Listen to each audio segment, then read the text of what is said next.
Fórmula Noticias Tabasco presenta La Entrevista. Sí, vamos a platicar, como les dije al principio del programa, con el presidente de la Junta de Coordinación Política, el diputado del Sol Azteca, José Antonio de la Vega Azmitia. Hay muchos temas en la agenda legislativa, en la agenda también de medios de comunicación. Acaba de ser aprobado el reglamento, me vas a decir cómo va lo del reglamento interno, que creo que es de lo que más polémica ha generado, independientemente de la ley del ICED y otros instrumentos legales que han pasado por el filtro de este poder. Bienvenido, José Antonio, qué gusto saludarte esta mañana, muy buenos días. Muchas gracias, Gabriel. Pues aquí un saludo a todos los televidentes y radioescuchas de este importante programa noticioso. Muchas gracias. ¿Cómo está el Poder Legislativo? ¿Cómo está la Cámara? ¿Cómo está el trabajo que están desempeñando en la actualidad, José Antonio? Bueno, yo siento que todos los diputados hemos cumplido con nuestra responsabilidad de sacar las asignaciones que tenemos en la Constitución y en la ley, ¿no? Como siempre hay iniciativas que se presentan por los diputados que no tienen, muchas de ellas, viabilidad de ser votadas o de ser llevadas al Pleno, en virtud de que a veces no reúnen los requisitos legales o buscan normar situaciones que ya están en leyes o que contradicen la Constitución del Estado y la plantean como reforma a una nueva ley. Entonces me parece que los temas importantes, los temas que son motivo de la consideración de los diputados, los hemos venido sacando de manera importante y lo más destacable sería que de manera consensuada. O sea, la mayor parte de nuestras votaciones, de nuestros acuerdos, los hemos tomado por mayoría y a veces hasta por unanimidad de votos. Sí. Y esto quiere decir que es destacable porque ninguna fracción parlamentaria tiene una mayoría por sí solo. Estamos hablando de que la fracción que más tiene, que es la del PRD, tiene 13 diputados y la mayoría se construye con 18. Entonces es necesario forzosamente que tengas acuerdos con todas las fracciones, con el PRI, con el Verde, con Morena, con el PT, el PAN, y eso es lo que hemos venido haciendo, basados en el principio de que no tenemos una mayoría de nadie, pues eso nos obliga a sentarnos a negociar, a consensuar los temas. ¿Y se han podido? Sí, hemos podido porque ahí lo reflejan las votaciones, lo que no obsta para reconocer que hay debate político sobre temas diversos de los posicionamientos de cada una de las fracciones parlamentarias en temas en los que difícilmente se pueden poner de acuerdo las fracciones, ¿no? Que tienen visiones distintas desde el punto de vista de los partidos. Pero en términos generales el Congreso ha cumplido a cabalidad su responsabilidad constitucional y legal.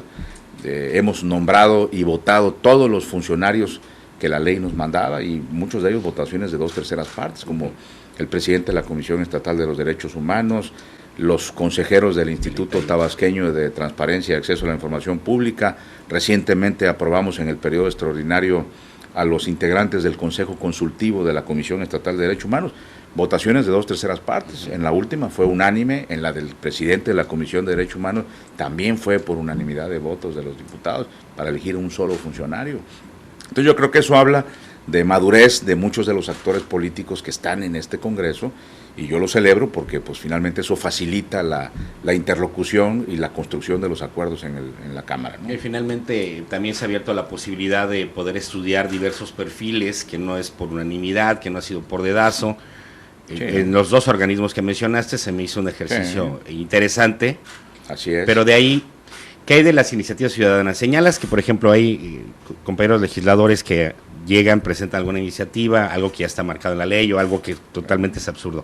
Pero ¿qué hay de la promoción de las iniciativas ciudadanas, de incentivar a la población a participar en la hechura de diversas leyes? Por ejemplo, la reforma educativa, y te pongo ese ejemplo que es a nivel federal y es a nivel nacional, pero no fue consensuada con los maestros, con los alumnos, con los sindicatos, sino de repente se hizo un análisis, se tiró la reforma educativa y vemos 157,000 problemas en diversos estados.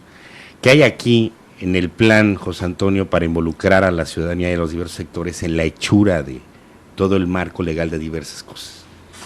Bueno, mira, hay varias situaciones que pudieran comentarse al respecto de tu pregunta.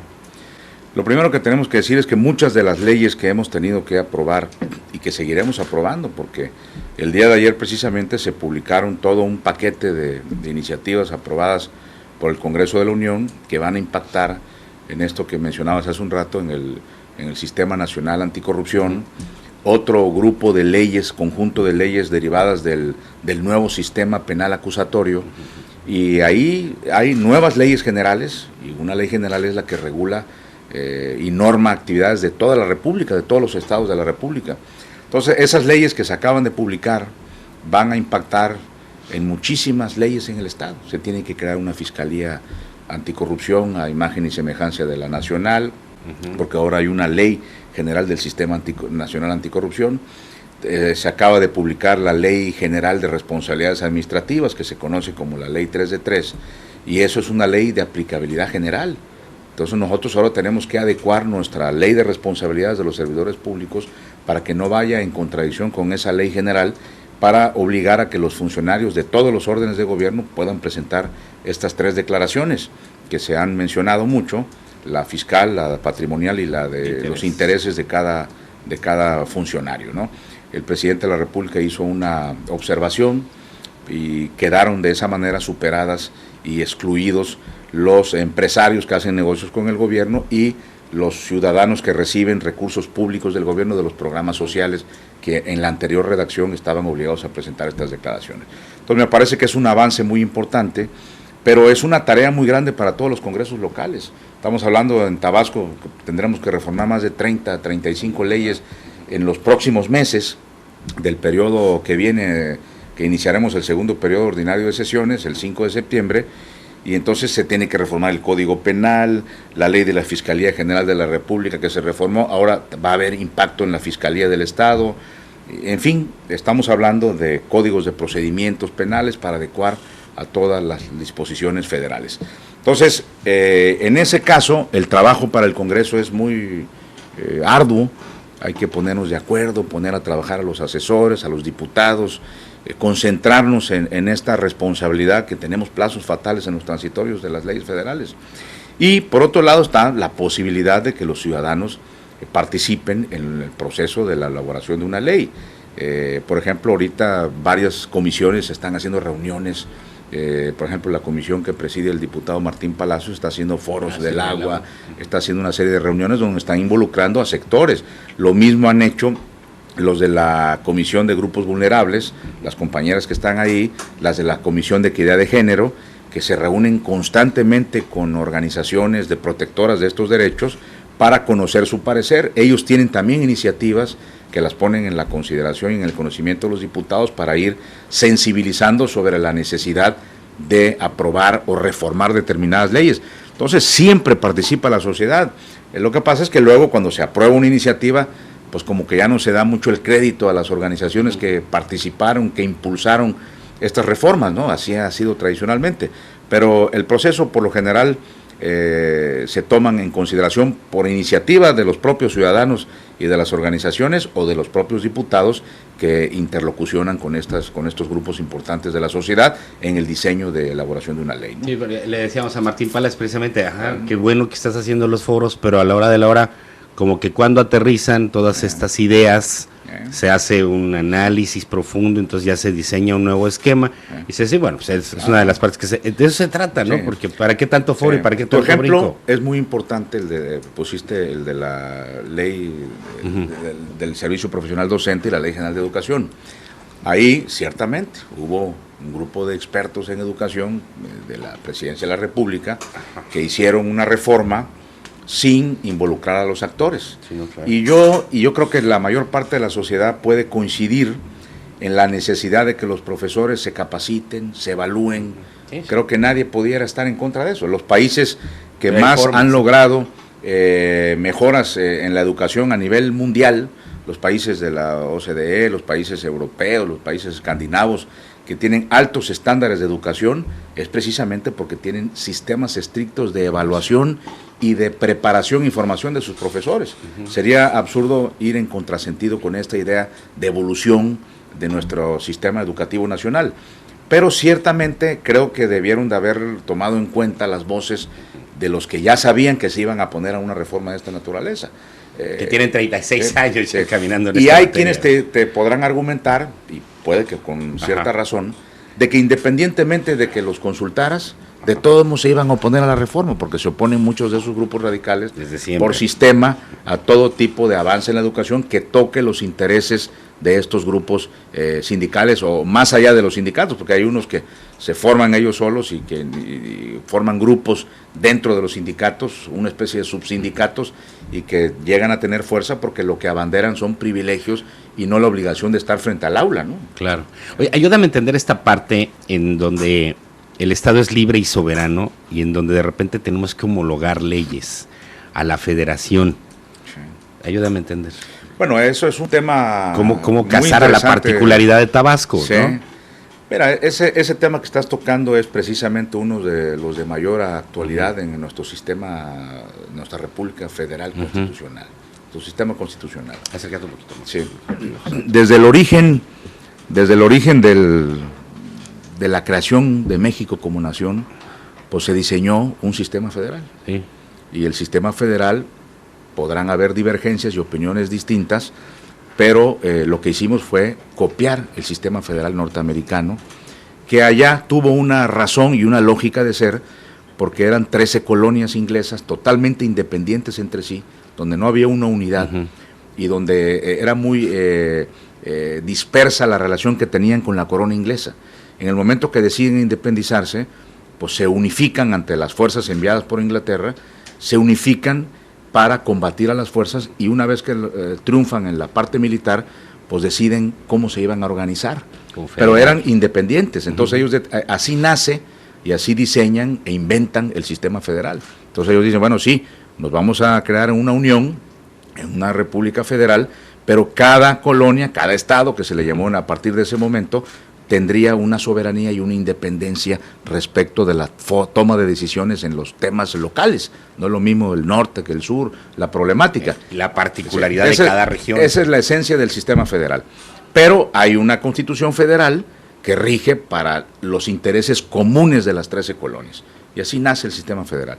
Y en México lo que teníamos era una colonia, teníamos 300 años con un virrey que seguía órdenes de la corona española, y nosotros ahí teníamos provincias altamente centralizadas, donde los dirigentes, los líderes eran nombrados por el virrey, y entonces no había ninguna independencia. Entonces cuando nosotros inventamos por imitar al sistema federal americano, pues tuvimos ese gran problema.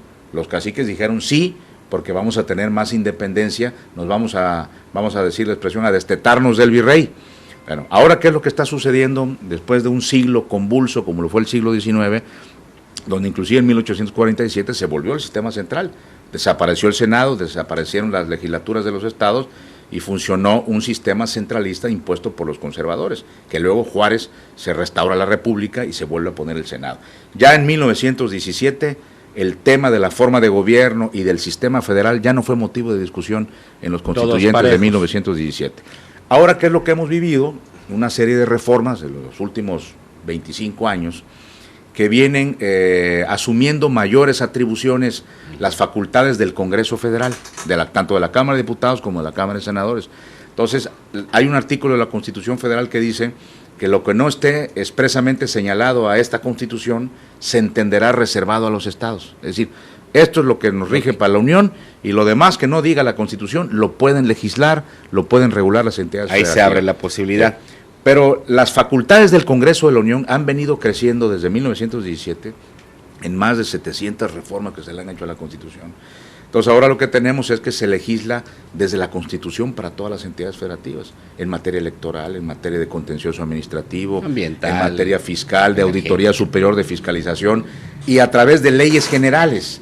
Entonces ya prácticamente ahorita yo te pondría que todas las reformas que vamos a hacer ahora a nuestros marcos jurídicos legales de todos los estados de la República son obligatorias por mandato de la Constitución y de leyes generales, y ya las atribuciones que los estados habían determinado en esas materias buscan hacia una homologación en toda la República, como se hace en los sistemas unitarios, en los sistemas centralistas.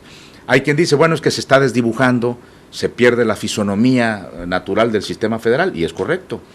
Se desapareció ya inclusive el Distrito Federal, que es esencia de los sistemas federales, como lo es en Washington el Distrito de Columbia. Sí. Entonces, es donde se asientan los poderes del sistema federal, no puede ser una de las entidades del Pacto de la Unión. Y aquí ya se reformó. Ahora el Distrito Federal, donde están asentados los poderes, va a ser una entidad, que era una entidad federativa, pero ahora va a ser un estado. Ahora es la Ciudad de México. Entonces, yo creo que efectivamente se ha venido haciendo así. ¿Qué dicen algunos expertos? Bueno, ¿qué pasaba antes? Pongamos el ejemplo de las leyes de transparencia de hace algunos años. Cada quien hacía. Había entidades federativas con un alto avance en esa materia, donde se ponía prácticamente a disposición de los ciudadanos toda la información pública, y otros estados donde regulaban y controlaban y se reservaban información para poner candados a esta prerrogativa constitucional, porque ahora está en el artículo 6 de la Constitución. Entonces me parece a mí que sí hay un avance definitivamente, porque ahora las leyes van a estar homologadas en Baja California, que en Campeche, que en Quintana Roo, y eso ayuda a una mejor comprensión del sistema jurídico, no únicamente por abogados sino por los ciudadanos, que tú sepas que a donde vayas las leyes son similares o son iguales o tienen un grado de homologación que en lo sustantivo permite consolidar derechos establecidos en las leyes federales, ¿no? Yo te lo pregunto también esto porque de repente pareciera que algunas leyes tienen dedicatoria particular sobre algún sector. Vaya, la de los doctores, el Código Penal, el que puedan criminalizarse, el que puedan ser objeto de una situación penal en el Código. Y pareciera que tiene está dirigida a un sector, pero por parte de la Federación o de los legisladores federales, y entonces baja así a todo el país, y en muchos estados, bueno, en Tabasco por algún grupo ha sido rechazada esta iniciativa, esta ley, la de los médicos. Sí. Y entonces, como por qué si esta tiene una dedicatoria particular a nivel federal, ¿por qué adoptarla en Tabasco? Bueno, sí entiendo todo lo que marca la Constitución. Lo que pasa es que cuando se trata en el caso de la Ley General de Salud, como la Ley General de Educación, su nombre de general les da esa característica de aplicabilidad.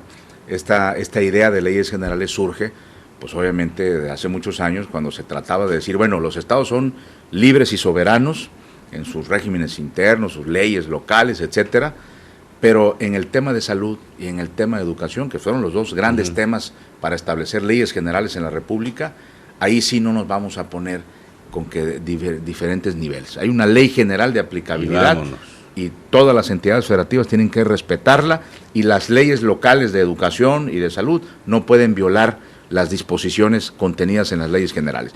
Eso fue un avance, sin duda, porque imagínate el México hace 80 años, hace 90 años, creo que la homologar un sistema educativo nacional fue importante, ¿no? Que las escuelas primarias tuvieran los mismos programas de estudio, los mismos libros de texto, que de otra manera sería facultad de las entidades si hubiera sido pues un desgarriate a nivel institucional y administrativo. Creo que fue importante.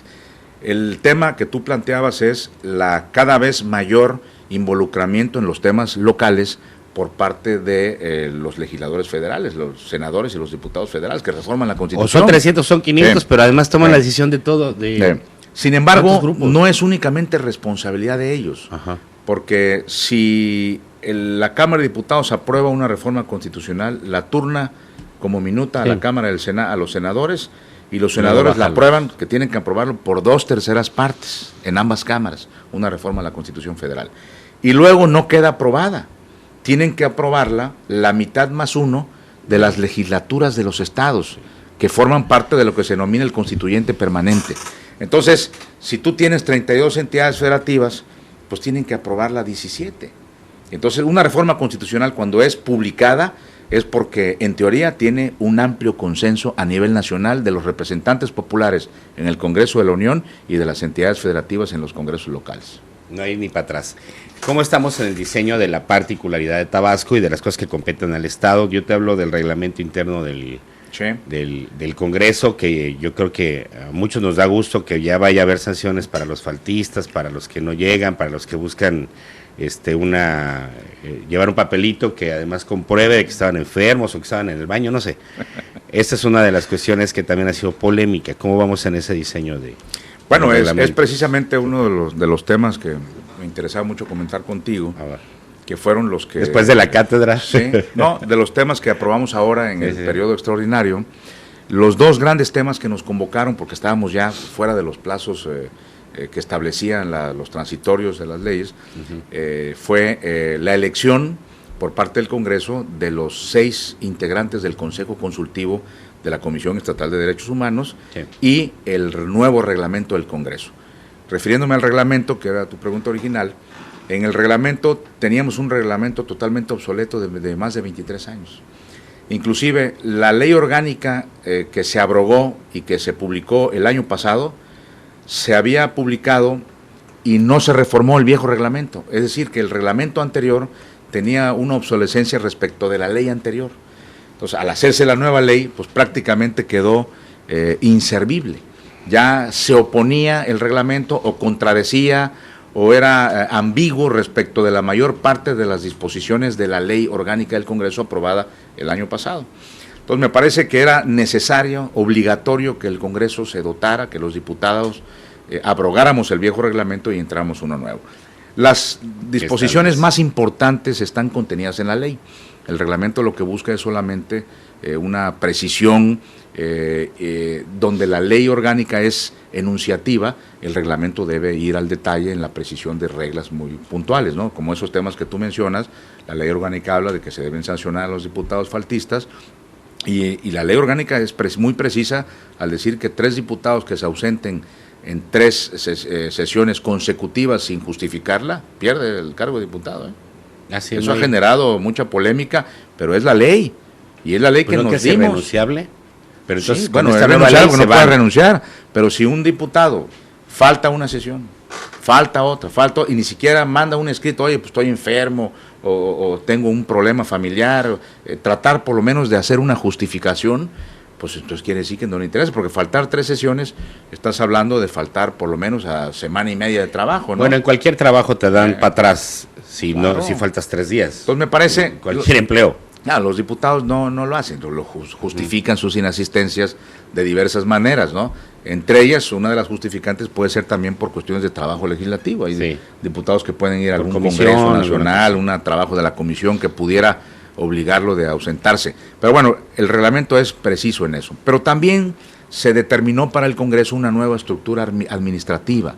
El viejo oficial mayor pasa a ser secretario general y hay nuevas áreas en el Congreso con una nueva Contraloría Interna, hay áreas que se van a crear ahora que vamos a tener, por ejemplo, la Gaceta Parlamentaria. ¿Ya van a imprimir? Sí, vamos a tener la obligación de hacerlo ahora. No lo hacemos ahora porque no está presupuestado, pero para el año que entra le vamos a considerar, tratar de considerar presupuesto para que se pueda hacer. Y bueno, y la manera como las áreas administrativas del Congreso deben coordinarse con el secretario general, y las 2 áreas que dependen de la Junta de Coordinación Política, que es el órgano administrativo y político de la Cámara, que son finanzas y administración, también de qué manera se regula esta relación con los diputados integrantes del órgano de gobierno. Entonces el reglamento lo que busca es adecuarse a la nueva ley y a los nuevos tiempos de un Congreso moderno, de un Congreso que tiene que tener reguladas muchos de los aspectos que el reglamento era totalmente omiso u obsoleto. Entonces me parece que es un instrumento jurídico que era necesario y que además fue aprobado por unanimidad de los diputados del Congreso. O sea, hubo un acuerdo unánime, hicimos un borrador, porque acuérdate que se creó una nueva comisión que se llama de Reglamentos y Prácticas Parlamentarias, que preside el diputado César Rojas, y fue en esa comisión donde surge el borrador inicial para discutir con todos los diputados. Participó el PRI, el Verde, todas las fracciones parlamentarias, y por eso no fue motivo de discusión en el Pleno, se aprobó por unanimidad, ¿no?, el reglamento. Bien. Pero Tabasco tiene lo suyo, ya hablamos del reglamento interno, está la ley del ICET que ha generado polémica, la ley antijuanitas, me comentabas fuera del aire, e incluso que se aprobó recientemente la reelección de delegados. Sí, sí, fueron 2 iniciativas, la que se ha conocido como ley antijuanitas, que presentó el diputado Marco Rosendo Medina Filigrana, del PRD, que lo que busca es que cuando un alcalde o una alcaldesa sea destituido por diversas razones, o fallezca, o renuncie, por la razón que sea, que tenga que ser designado por el cabildo un nuevo alcalde, tenga que ser sustituido por una persona del mismo género. Es decir, si es mujer, tienen que nombrar una mujer, si es un hombre, tienen que nombrar un hombre. Y eso por el hecho de que ahora la ley obliga a que tengas un cabildo integrado por paridad de género y con un orden alternado de regidores. Si el primer regidor es hombre, el alcalde, el primer síndico es mujer, hombre, mujer, hasta terminar la planilla de regidores, lo que va a ser el cabildo. Entonces, si tú sustituyes una mujer por un hombre, rompes ese orden natural del origen de la elección y se rompe la paridad de género. Entonces, es una iniciativa importante de Marco Rosendo que aprobamos en el periodo extraordinario, y también una iniciativa del diputado César Rojas, del PRI, que aprobamos, que es para permitir la reelección de los delegados municipales, que había una prohibición expresa en la ley orgánica de los municipios del Estado, y ahora se va a permitir, como ya se permite para los alcaldes, para los diputados federales. Entonces ya no tenía ningún sentido tener esa prohibición en nuestra ley orgánica de los municipios. Entonces me parece que es una reforma importante, que esos delegados que le cumplen a la ciudadanía, que están pendientes de los problemas, que son gestores de su comunidad, porque por una cuestión legal pues no los puedan reelegir cuando hay la intención de que puedan continuar con su trabajo en beneficio de la comunidad. Y también aprobamos, de manera rápida te comento, los empréstitos que solicitaron los alcaldes de 6 municipios para obras de infraestructura de impacto social, drenaje, agua potable. Entonces ahí más o menos se aprobó una inversión para todos ellos de alrededor de 183 millones de pesos en obras de alto impacto social, de las mayores necesidades de las comunidades. Que tendrán que pagar antes de irse. Sí, no van a constituir deuda futura, exacto, sino es una especie de anticipo de participaciones federales del programa FAIS que van a ejercer de aquí hasta el final de su administración. Pues José Antonio, qué gusto platicar contigo. No, pues al contrario, la cátedra estuvo muy buena sobre el sistema federado, y pues que podamos seguir platicando sobre el diseño de todo el marco legal en el que vivimos y confluimos los ciudadanos. Por supuesto que sí, soy yo el que agradece la oportunidad de dirigirme a los radioescuchas y televidentes de este importante medio informativo. Muchas gracias. Es José Antonio de la Vega Asmitia, es el presidente de la Junta de Coordinación Política del Congreso Local.